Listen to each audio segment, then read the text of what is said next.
أعوذ بالله من الشيطان الرجيم. بسم الله الرحمن الرحيم. الحمد لله رب العالمين وبه نستعين إنه خير ناصر ومعين ولا حول ولا قوة إلا بالله العلي العظيم. ثم الصلاة والسلام على أشرف الأنبياء والمرسلين وخاتم النبيين وسيد المرسلين أبي القاسم محمد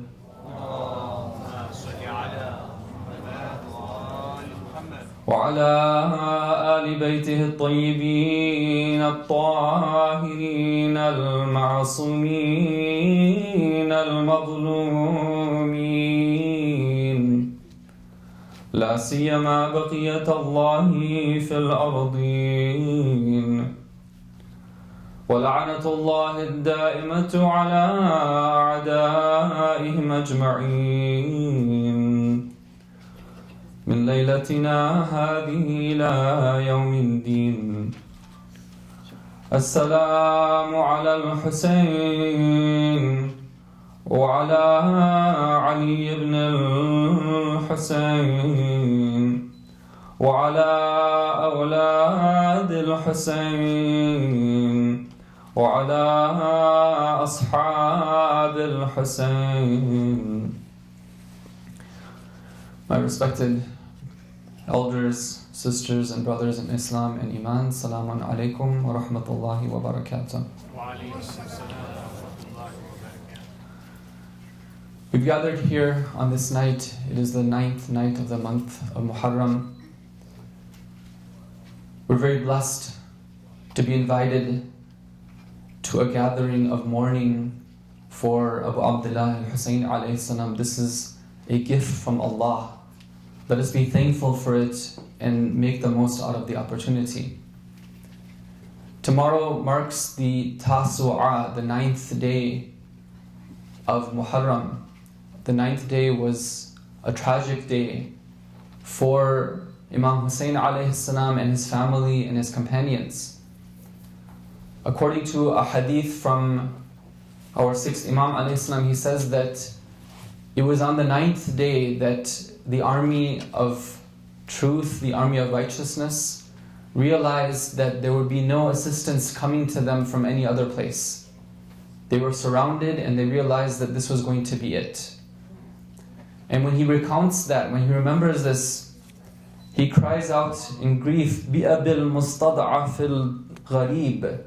May I be sacrificed, may my father be sacrificed for that one who was in a weak position and who was a stranger from his homeland. And so I remind myself and all of you that let us try to see what we can do tonight, tomorrow night, and especially the day of Ashura, to reflect the fact that we're in a state of grieving. After all, we're supposed to be like the Ahlul Bayt. In one hadith, the Ahlul Bayt tell us, شِيعَتُنَا خُلِقُوا مِنَّا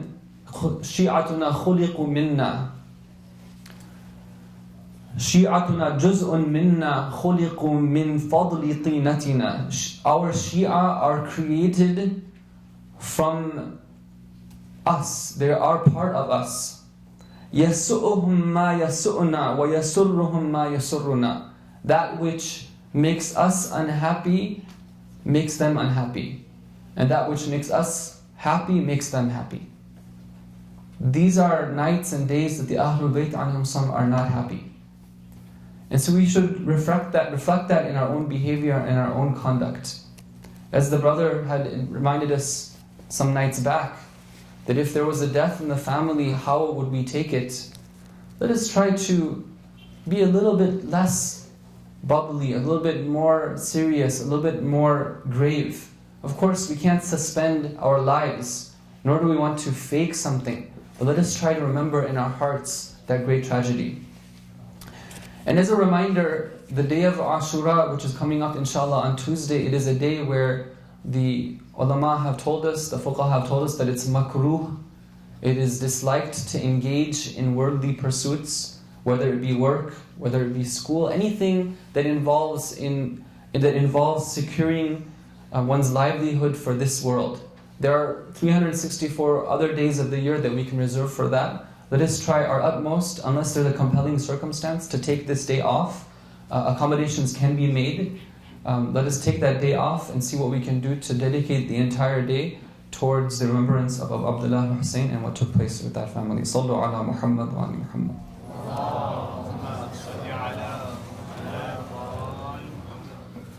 Before I begin with the main portion of the speech tonight, I want to recount a story that helps us understand the merit of shedding a tear for Imam Hussein alayhi salam. There was once a great scholar who lived around 300 to 400 years ago by the name of Sayyid Bahrul Ulum. Sayyid Bahrul Ulum was one of those ulama who not only had attained high ranks of knowledge, but he had attained a very close standing in front of Allah and with the Ahlul Bayt alayhim wassalam. On a number of occasions, he was visited by the Imam of our time. There was one time where he himself set forth to go to Samarra in the hopes of meeting the Imam. And as he is making his way towards Samarra, there's this question that is in his mind that he's thinking about. He's perplexed. What is that question? He had studied those traditions which report the enormous amount of reward that is given to somebody who cries for Imam Hussein or somebody who goes to visit Imam Hussein. And he couldn't understand why there was so much reward given for an act which seemingly is not so significant. And as he's thinking about this and he's traveling to Samarra, suddenly there's a man who comes to him who approaches him on horseback and joins him in his journey.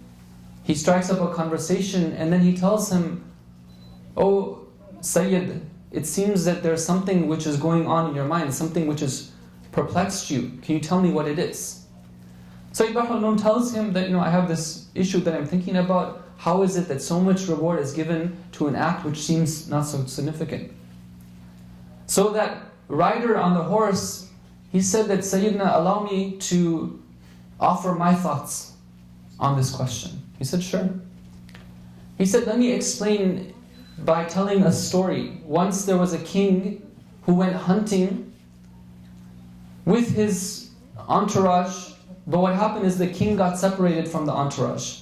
He was alone in the wilderness. He was stranded. He found in the desolate wilderness a tent in which there was an old lady and her young boy. He said, "Can you take me in because I don't have any provisions?" They said, "Sure, you're our guest." Now they were very poor. The only thing that they owned was a single goat. But in honor of the guest, who was a king, they didn't know he was a king, they sacrificed the goat, they roasted the meat, and they gave it to that man who was the king as a meal. This was their only source of livelihood. They used to get milk from it. They might have gotten, like fur from it. This was basically their entire possessions, but they gave all of it because the guest had come. He spends the night with them. He's very thankful to them. He doesn't tell them who he is. And then he goes off. Eventually he meets up back with his entourage. He tells them what took place, how this family had taken him in, sacrificed their only goat, and he arranged his advisors. He said, "I want you to tell me, what can I do to pay them back?" One of them tells him that, "Okay, well, they sacrificed their goat for you, why don't you go and give them a sheep? Because the sheep, gives wool, right? It's more heftier than just a goat. That would be a good gift for them." Another one says that no, what they did was more deserving than just a sheep, give them 100 goats and 100 gold coins. The king says, okay, what do you think? He asked the third advisor. Third advisor says that give them an entire farm, because what they did was very magnanimous, it was very generous. The king says that I have taken all of your opinions into account, but none of them are correct. Because, no, this is key, brothers and sisters, because that old woman and her child, they gave me everything that they have. So in order to pay them back, I would have to give them my entire kingdom and everything inside of it, because that is everything that I have. That would be doing justice in order to pay back the kindness and the sacrifice of this old woman and her son. Now, where is this coming from? This is coming from that man on the horseback. He addresses the Sayyid. He says, Sayyid, do you see that Imam Hussein alayhi salam on the day of Ashura gave whatever he had from his own possessions, from his own children, from his own brothers, from his own children, from his own self. And he gave it all for the sake of Allah. Can you see how it is not far-fetched that in return for that type of sacrifice, Allah would give so much reward for for a single tear that would roll down somebody's cheek, or for somebody who goes for ziyarah of Imam Hussein alayhi salam? In saying that, the rider disappeared. Brothers and sisters, the sacrifice of Imam Hussein alayhi salam was not an ordinary sacrifice. This is not an ordinary day. This particular event is something which has the potential and to change millions of people, if not billions. This is the event which brings us all together around the world. Imagine how many majalis are going on right now. People, out of love for what took place and out of sadness, they are gathering together. Here we are in the peace and safety of the center. But let us, for a moment, think about those who do not enjoy the same safety and comfort. Just in the news, you must have seen those who were commemorating what was taking place in Iraq and in Pakistan. In both places there was bombs just last night, if not today. Let us again be thankful of this opportunity that we have. And let us see what we can do to not betray the sacrifice of Imam Hussein alayhi salam.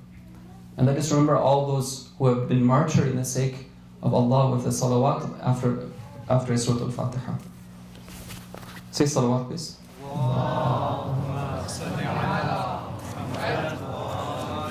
Surah Al-Fatiha.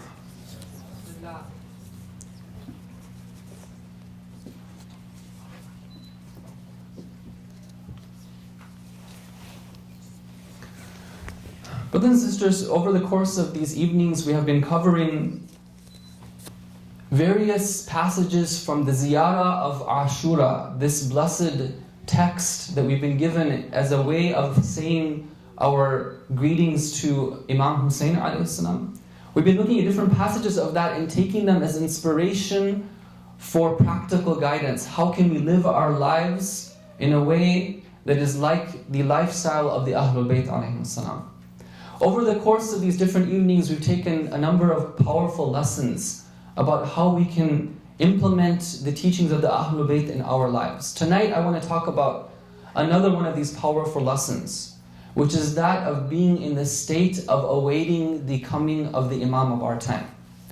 In this ziyarah of Ashura, twice we remind ourselves of the coming of the Imam of our time. In one line we say, فَأَسْأَلُ اللَّهَ أَنْ يَرْزُقَنِي طَلَبَ ثَارِكَ مَعَ إِمَامٍ مَنْصُورٍ من أهل بيت محمد صلى الله عليه وآله صلوات.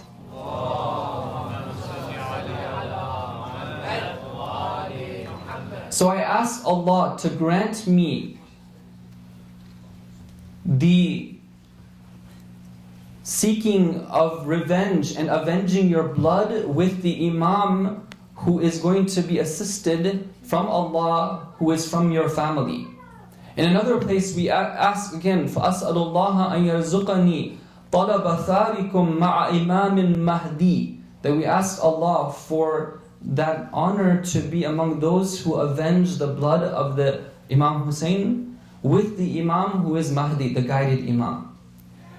Now, the fact that we are told to ask to avenge what took place in Karbala twice in the ziyarah is very significant. Sometimes people misunderstand this. They think that this is something which is just a call to take up arms. But that doesn't really make sense, does it? Because after all, those who killed Imam Hussein are long gone. Those who lived, actually if we go back in history, those who lived beyond the day of Ashura, they were hunted down for the most part, and in the revolution and the movement of Mukhtar, they were killed. So what does it mean when we ask to avenge the blood of that was spilled, the blood of Imam Hussein alayhi salam, with the Imam of our time? Brothers and sisters, one of the attributes and one of the slogans of the Imam of our time is that he's going to be somebody who comes and avenges the blood of his grandfather Imam Hussein. أَيْنَ الطَّالِبُ بِدَمِ الْمَقْتُولِ بِكَرْبَلَى. In Dua Nudba we say this. Where is the one who is going to seek that revenge for the blood that was spilled in Karbala? This is going to be one of the slogans of the Imam of our time. But what does it mean? Our ulama, when they explain the significance of avenging the blood of Imam Hussein, they say that there's two ways of looking at Imam Hussein alayhi salam. One way is to look at the person, that historical person who lived at that time, who was killed on the plains of Karbala, and we could be asking to go and avenge his blood. That's one way. But there's another way, which is a deeper way, which is more fitting with the line from the ziyarah, which is to say that Imam Hussein stands for a message. Imam Hussein stands for truth, for justice, for tawheed, for wilayah. And anytime there is somebody who is standing against truth, standing against injustice, who is a Yazid of his time, that individual is somebody who needs to be, that ideology and that individual and that movement is something that needs to be taken down. So when we're asking to be part of this movement to seek of revenge for the blood of Imam Hussein alayhi salam, what we're asking to do is to be part of that movement for justice that the Imam of the time is going to be in charge of. The Imam is going to be the one who takes head on all those institutions which are against the principles of the Ahlul Bayt and be the cause of them falling down and instead replacing them with the kingdom of justice. Sometimes people ask this question, they say that, isn't it something which is anti-akhlaq, something which is against good character to want to seek revenge for something? After all, don't we see so many examples in the lifestyle, in the life of the Ahlul Bayt where they would forgive people who insulted them? So why is it that we're asking to be part of this movement to avenge what took place to Imam Hussein alayhi salam? Should we just forgive and forget? Well, the answer to that, brothers and sisters, is that somebody who says this hasn't truly understood what Imam Hussein stood for. Imam Hussein alayhi salam stood for truth and justice. He said that I'm not going to bow to the oppressor of the time. This wasn't a matter of a personal grievance, that somebody had personally injured him or personally took away something that he could just forgive and forget about. This was going against the core principles of Islam, the core principles of Tawheed. These individuals were completely presenting a different picture of what Islam was like. This was not something that could be forgiven. And if we at our time say that we should just forget about that, then we're betraying the message of Imam Hussein alayhi salam. No, we should want there to be justice in this world. We should want there to be truth in this world. We should feel bad that there is so much injustice. And if we don't, we haven't understood the message of Imam Hussein alayhi salam. Sometimes people think that being part of that movement to avenge the blood of Imam Hussein is something about waiting and sitting around until the Imam of the time comes, and then to join him. That too is a mistaken understanding, brothers and sisters. That mission that we want to be part of, that we're looking forward to, is something that we need to be actively engaged in from here and now. Imagine that there was a teacher who was teaching in a classroom. She gives her students some instructions and some activities to do. And she says that, okay, I'm going to walk out of the classroom for some time. I'll be back in a bit. But students, continue doing what you have to do. After a while, she comes back in the classroom. There's some students who diligently are working on what she gave them. Maybe they came to a point where they couldn't figure out something. They're waiting for her to explain them, but they're trying. There's other students who say that, okay, well, she's gone now. Let's put away the homework and do something else instead. Right? Logic dictates that the first group of students are the ones who are doing the right thing. In the absence of the teacher, the students still have to try as much as they can to see what they can do. In the absence of the Imam of our time, brothers and sisters, we have instructions on what we need to do. Waiting for the Imam is something that needs to be active. We all need to be engaged in this process of waiting for the Imam. What I'd like to do, inshallah, briefly, is to mention a few aspects of what it means to wait for the Imam of our time, how to do so, and some things to be careful about avoiding and not falling into a pitfall that many fall into. And then inshallah we'll be moving to the masail for tonight. Sallu ala Muhammad wa ala Muhammad.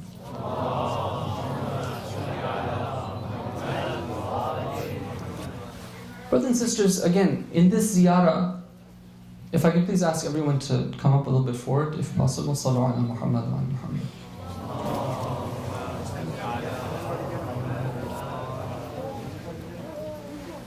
Another salawat, please.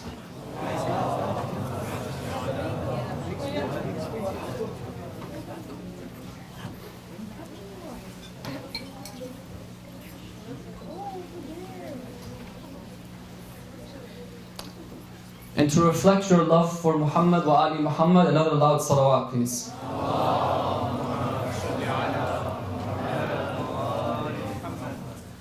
Brothers and sisters, when it comes to the coming of the Imam of our time, one question that I would ask all of you to ponder upon right here and now: how much do you actually believe in it? How much do we believe in the promise of Allah? وَعَدَ اللَّهُ الَّذِينَ آمَنُوا مِنْكُمْ وَالَّذِينَ يَعْمَلُونَ الصَّالِحَاتِ لَيَسْتَخْلِفَنَّهُمْ فِي الْأَرْضِ. How much do we believe in this promise of Allah? That He will bring about a change in this earth. That there will be a time when the Savior comes.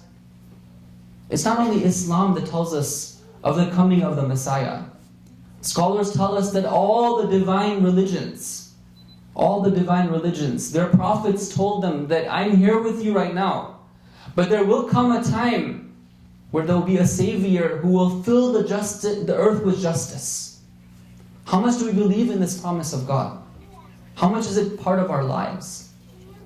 Sometimes, unfortunately, speaking for myself and the likes of myself, we believe in the promise of others much more than we believe in the promise of God.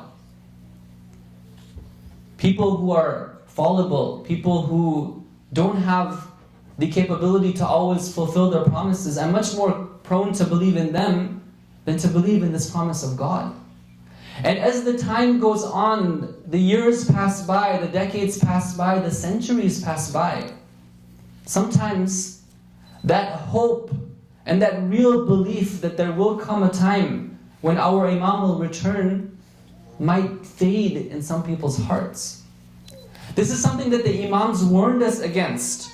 In one hadith, our fourth Imam was asked, why is it that one of the titles of the Imam of our time is that he is Al-Muntadhar, the one whom people await? The Imam ﷺ answers, he says that there are three groups of people. There is one group of people who, due to the absence of the Imam, he explains that there's going to be a ghaibah. He says there's one group of people that due to the absence of the Imam, for a long period of time, they will begin to doubt that he even exists, that he's even going to come. There'll be another group of people who go beyond that. Not only do they not believe that he's going to come, they scoff at it. They make fun of it. They say, who are these people who are talking about the coming of the Imam? You know, what sort of world are they living in? Get into reality. Face up to the facts. Look at what's going on around there. That's what it's about. What is this hope that you've created for yourselves? But the Imam says that there's a third group of people. There's a third group of people. What do they believe?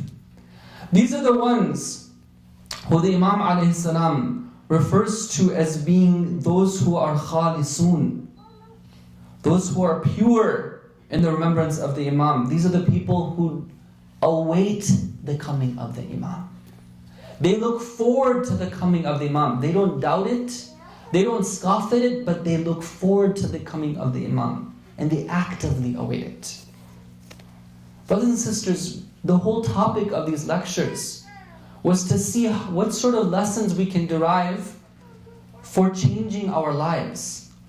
One of the ways that our lives should be different than the lives of others is that we should be actively awaiting the coming of our Imam. And that should be reflected in how we live our lives. Now, what do I mean by that?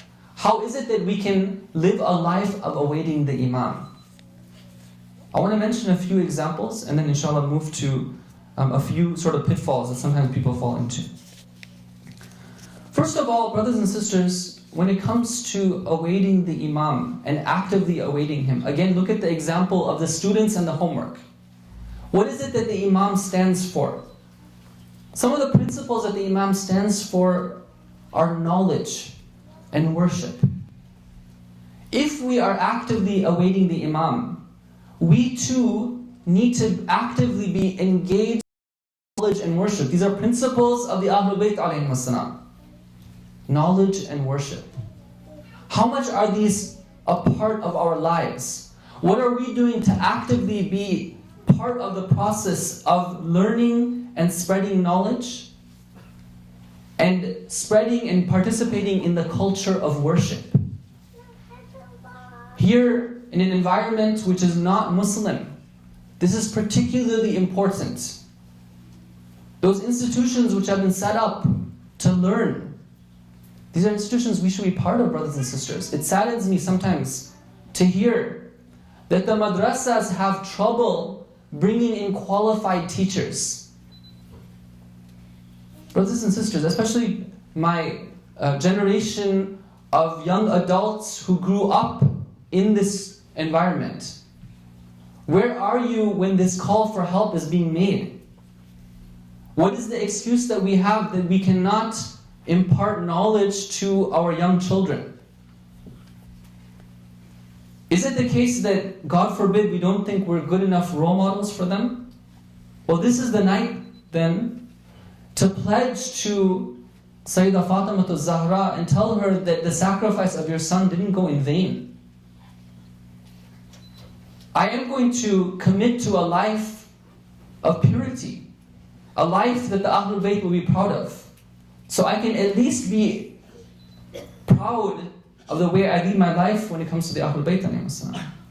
If it's the case that I don't have knowledge that I can share with children, then I should get busy, start learning. When is the last time that we picked up a book, a good book, and learned about our faith? We're told by the Ahlul Bayt that knowledge is something that, it's amazing. Knowledge will come in and it can never fill somebody. There's always more room for knowledge, knowledge, knowledge. Why is it that we tend to learn up to a certain age and then we forget about it? We kind of leave it aside. That wasn't the way of the Ahlul Bayt alayhim.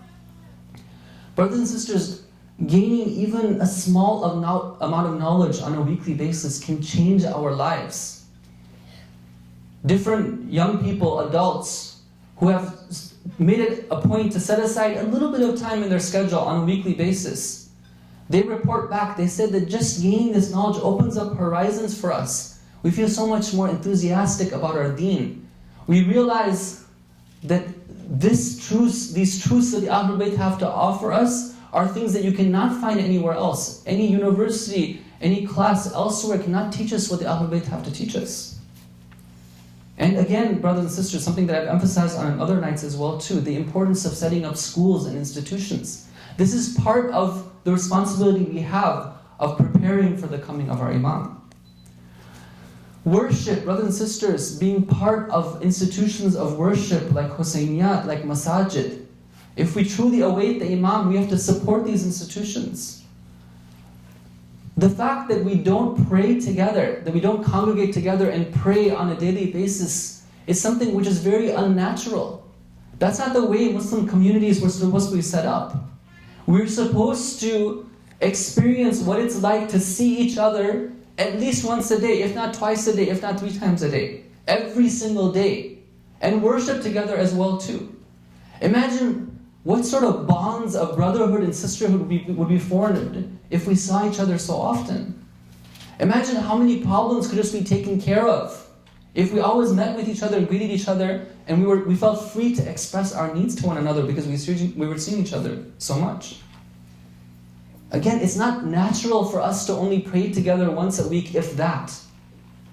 We should be praying together. That's part of the responsibilities of one who awaits the coming of the Imam.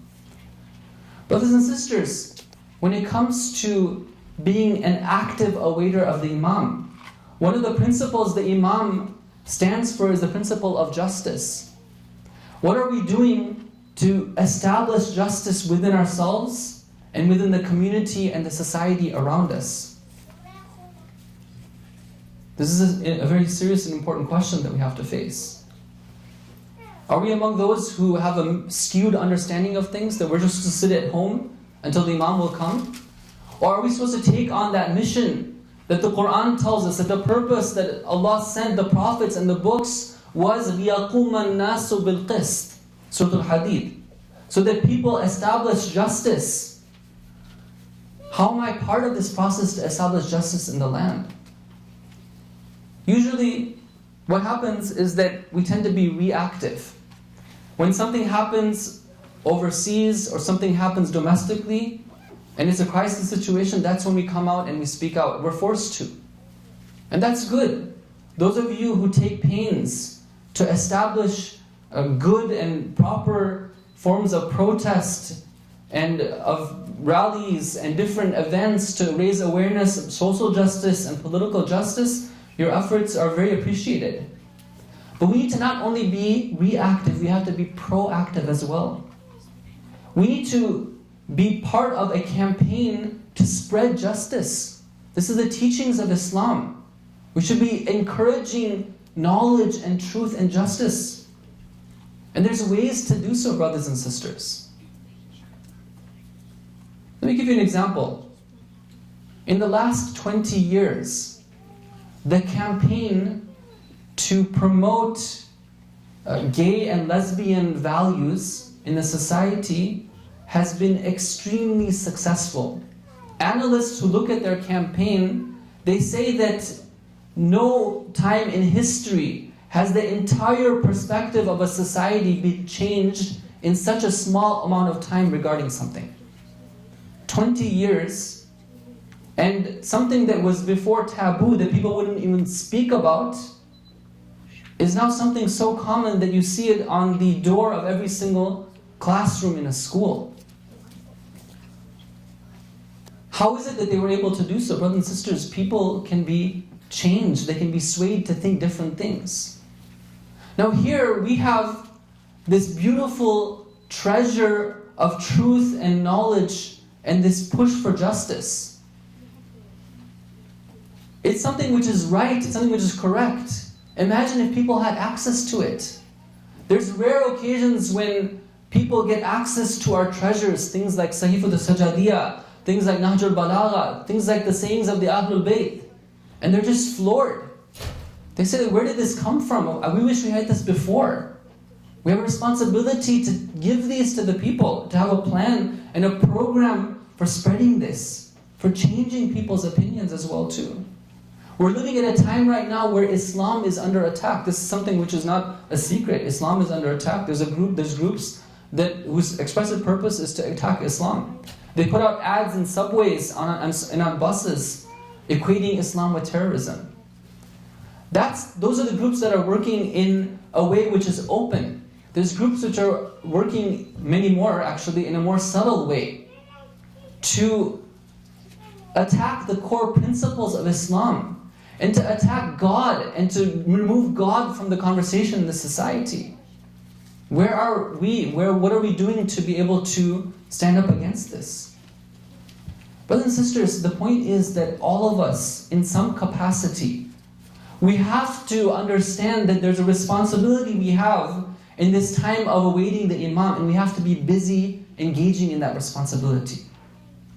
We have to take this seriously, brothers and sisters.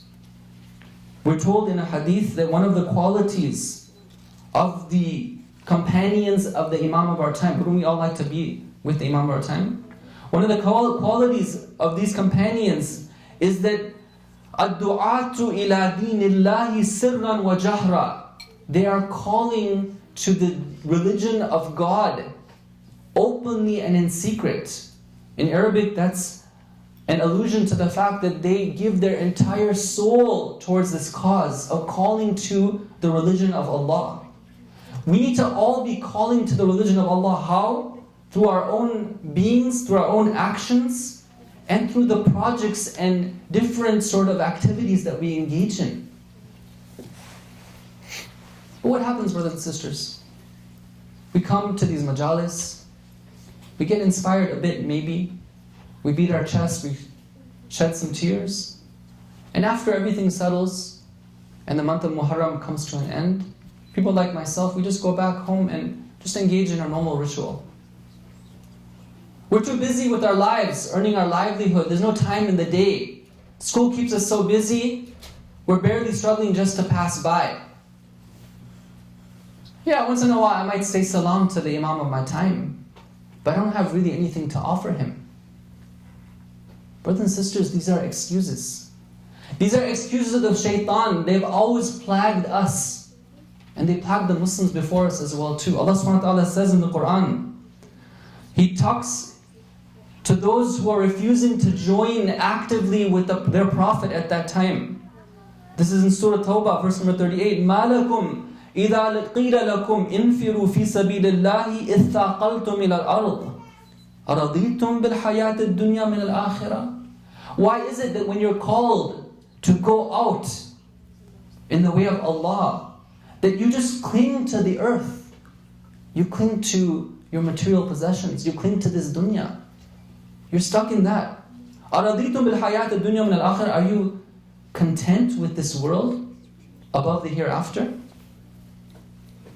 Brothers and sisters, if there's something that we can gain from tonight, inshallah, it's this initiative that we have to be active. We have to get involved in whatever capacity that we can.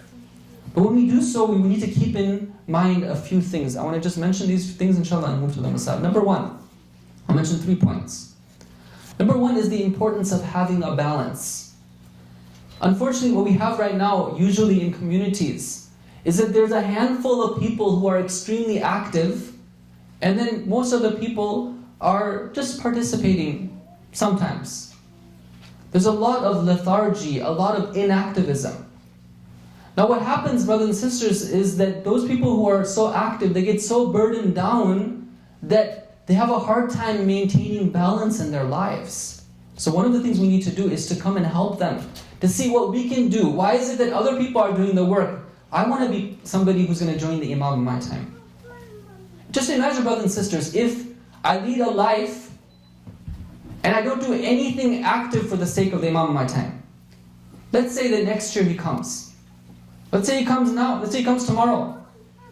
If I don't have a habit of sacrificing and being active, then who says anything's going to change when the Imam comes? It's not going to change. Right? I'll say the same thing that I did to those people who are asking me to join right now. I'm busy doing something else. So we need to come and relieve them, but also those who are active, we need to make sure that we lead a balanced life. We don't dedicate everything towards this or everything to that. We need to have a life in which we have families, we work on ourselves as well too.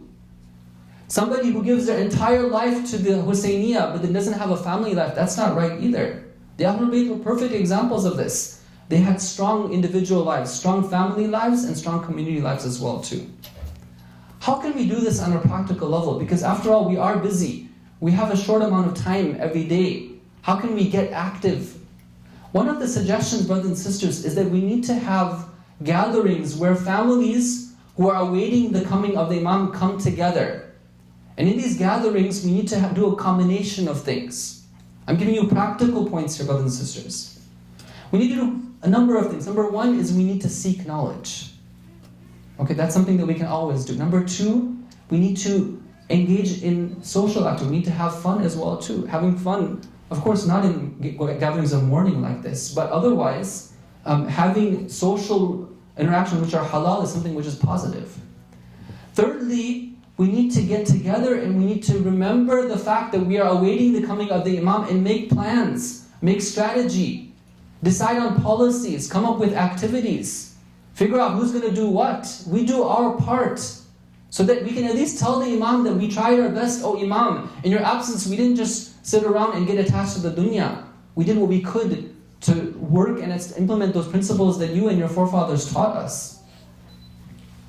This is very important, brothers and sisters, that we do what we can. In one hadith, Imam Sadiq ﷺ says to the Shia, he says, be brothers and sisters to one another. Do good to one another for the sake of Allah. Keep up your ties together. Show mercy to one another. Visit one another and meet one another, remembering our cause and enlivening it. Sometimes we go to social gatherings, we go to one another's houses, and it's out of good spirit that we're invited, but the conversation is so petty. The whole event from the beginning to end is just surrounding food and sports and who won the latest hockey game and other things. No, that's okay to discuss these things. But there should be a portion of the time when we talk about something serious as well too. Look at what the Imam says. He says, get together, meet one another, remember our cause, amruna, remember our cause and give life to it. Point number one was about having a balance. Point number two is about not forgetting about ourselves, brothers and sisters. This is very important. Sometimes people get all excited. They say, let me go work for the cause of the Imam. Let me establish a society of justice. But in doing so, they forget that the only way they can change others is by changing themselves.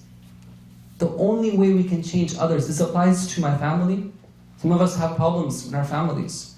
We're wondering, why is it that our children are not following the right path? Why is it that my parents aren't following the right path? Why is it my brother and sister are slipping? I have to first ask myself, am I doing my best? If I'm a good example, then I can hope to influence others. One time, there was one of the companions, this is according to a hadith, who goes to our Prophet and he says that I want to be the governor. I want to be a governor. The Prophet looks at him and he says to him that this is not your time. You are weak right now. You are weak. And in order for somebody to take on power, they can't be weak like you are. This position for you will be something which destroys you. Let somebody else take it. Sometimes, brothers and sisters, when we're offered an opportunity to come in the limelight, to take on some responsibility, it's actually a trap for us. We need to know what we can do and what we can't do. Sometimes it gets to our head. It becomes about showing myself off as opposed to working for the cause of the Imam alayhi salam. One time, our first Imam alayhi salam went to visit one of his companions who was sick. When I heard this story for the first time, it was a great lesson for me, a great reminder. He goes to visit him because he's sick. He comforts him, he prays for him, he consoles him. And as he's leaving, he tells him one thing. He says that the fact that I've come and visited you, let it not be something which you take and then become proud about. You show off to others and you tell them that I'm the one that Amir al-Mu'mineen came to visit. Brothers and sisters, when we have an opportunity to work for the Imam alayhi salam, this is a gift from our Imam. Those of you who serve, those of you who teach, those of you who plan and support justice, those of you who set up the sound system, those of you who do whatever it is, this is a gift from the Imam. It's an honor to work for the Imam. You're not doing a favor to the Imam. I'm not doing a favor to the Imam. This is a gift. If the Imam comes and visits that person, he shouldn't take it and it be a means of then gaining arrogance on other people. And the last reminder, brothers and sisters, is that when we do things, we should do the right thing. Just anybody who comes in with any idea and says, okay, this is something that the Imam wants, well, how do we know? There's a lot of people who came to the Imams during the course of history and they said that, oh, we want to do this in your name. We want to seek revenge. We're going to go against the Khalifa. And the Imam wouldn't support them. Because they weren't doing the right thing. They didn't have the right motivations in mind. They didn't have the right strategy in mind either. We have to make sure that we do the right thing. This is very important. And how do we know what is right? We have to look for direction and guidance from those who possess the knowledge. Otherwise, brothers and sisters, we face a very serious challenge. Sometimes we might be doing these things and putting all these efforts in, but it's not something that the Imam of our time is pleased with. And Allah subhanahu wa ta'ala warns us against this. هَلْ نُنَبِّئُكُمْ بِالْأَخْسَرِينَ أَعْمَالًا. Shall I inform you of the one whose deeds are the worst? الَّذِينَ هَلْ نُنَبِّئُكُمْ بِالْأَخْسَرِينَ أَعْمَالًا. Those who used to work in this world, they used to do all these things. وَهُمْ يَحْسَبُونَ أَنَّهُمْ يُحْسِنُونَ الصُّنْعَ. They used to think that what they were doing was good, but in actuality it wasn't something that was good. Their deeds are wasted because they didn't have the right basira, they didn't have the right vision behind them. We should make sure that we're doing the right thing, not just something that we think is going to be good. Inshallah, I hope that we can take these points and put them into practice. Tonight is a very special night. It is the 9th night of the month of Muharram. Once again, I remind all of you that these nights and days are very difficult for the Ahlul Bayt alayhim salam. Let us try to sympathize with them, open our hearts. Tonight we wish to commemorate the loss of a son. But this son was not just an ordinary son. Ali Akbar alayhi salam was somebody who was extremely special. We're told that when people used to long for the Prophet, when they would miss the Messenger of Allah, they would look to Ali Akbar alayhi salam. Ali Akbar, who was an example of the Prophet in his speech and in his looks and his character as well. This statement, brothers and sisters, is very profound. Allah subhanahu wa ta'ala in the Quran tells us that our Prophet had very, very great character. إِنَّكَ عَلَى خُلُقٍ عَظِيمٍ. That our Prophet was rahmatun lil alameen. He was a mercy to mankind. That he was a sirajan munira. That he was an illuminated lantern to humanity. Ali Akbar alayhi salam had these same characteristics. He was somebody who was extremely, extremely pious and good. He was a light among the people. He was a great young man. And he was somebody that Imam Hussein alayhi salam loved very dearly. After all, you all know the bond between a parent and a child is extremely, extremely strong. Most people live their lives, and it is their parents who pass away before they do. May Allah protect all of our parents and give them long and healthy life in service of Allah and Imam of our time. But it is their parents who pass away before they do. This is something which is a natural course of events. But when a parent has to face the loss of a child before they do, this is something which is extremely, extremely difficult for a heart to bear. It was the day of Ashura, brothers and sisters. Let us take our hearts to this scene. One by one, the companions of Imam Hussein alayhi salam gave their lives, showing their valor on the battlefield. Not a single one of them hesitates in serving the cause of the Imam of his time. But the companions are numbered. Eventually it comes to a point when there are no companions left. The Ahlul Bayt alayhim salam saw these acts of bravery one after the other. But now it has come to their time. The first among them to say that he wants to go to the battlefield is the very son of Imam Hussein alayhi salam. Ali Akbar seeks permission from his father to go to the battlefield. Imam Hussein alayhi salam, we're told, without hesitation gives his son permission to go. But at the same time, as the father is watching his son turn away from him for what may be the last time. The tears of the eyes of our Imam are filled with tears. On one hand, he is content with the will of Allah. He knows that this is something that must happen. He must sacrifice his son. His son must be sacrificed in front of his own eyes. But on the other hand, he is a father.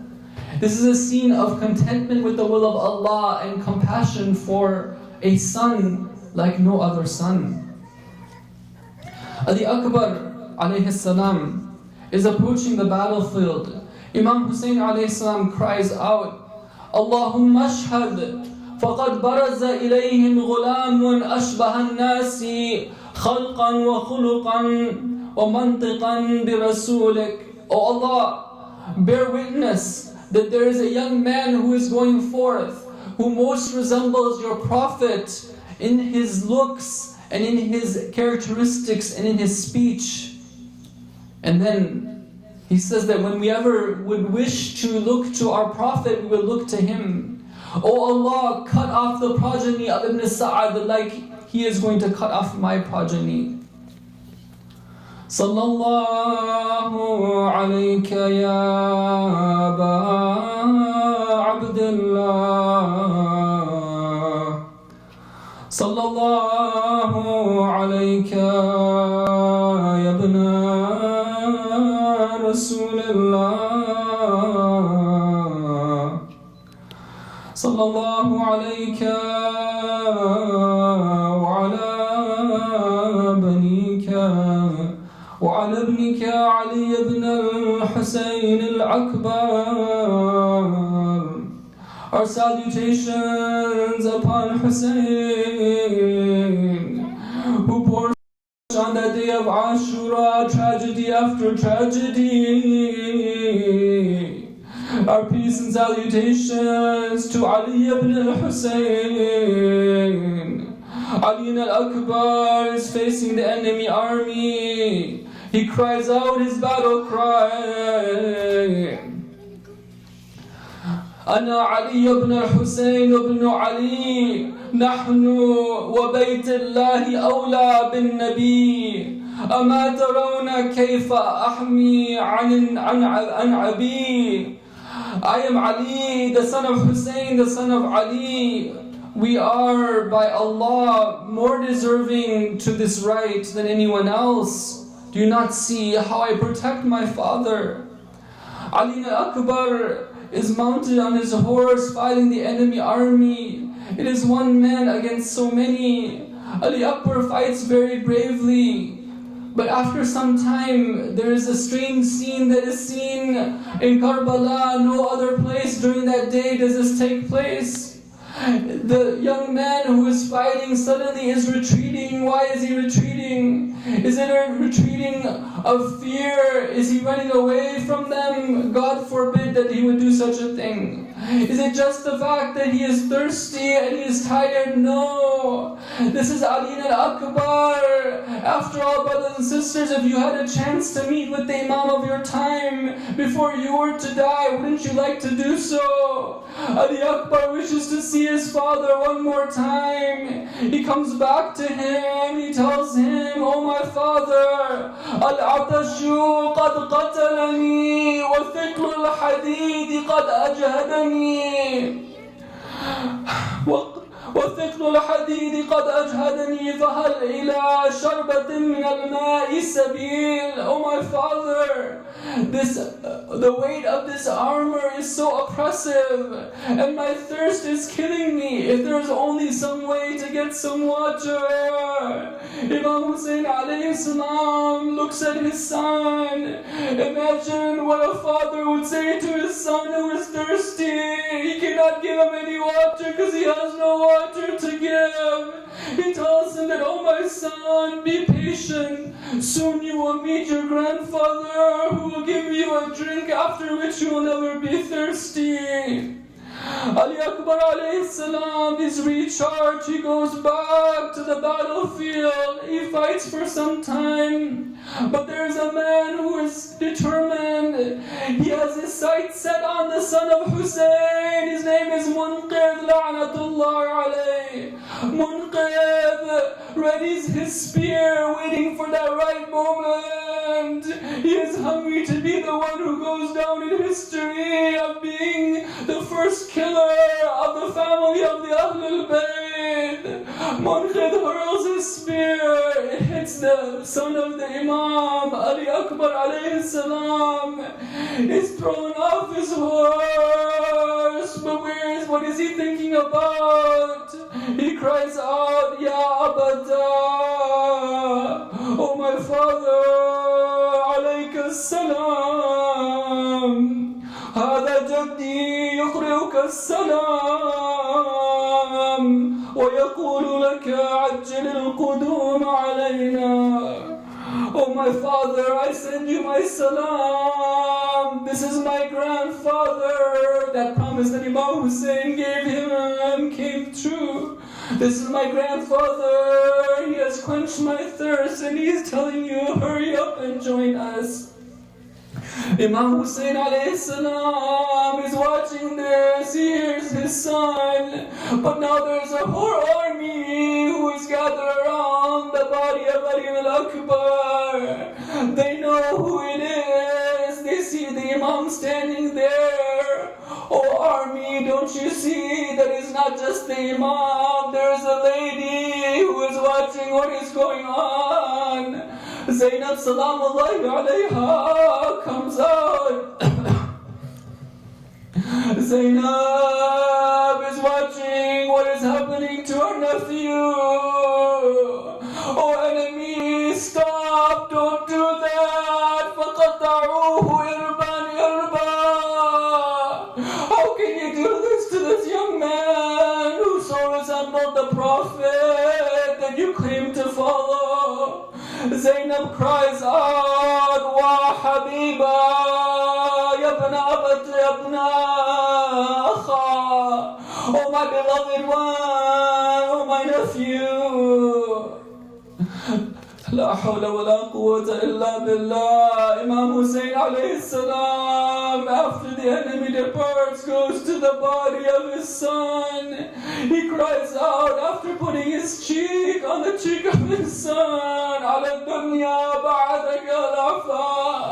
Oh life, you are worthless of living after this. The family of the Ahlul Bayt, how are they taking this? This is the first martyr of the Ahlul Bayt. There's one girl, her name is Sukaina. She knows what has happened to that brother who must have been such a comfort to her.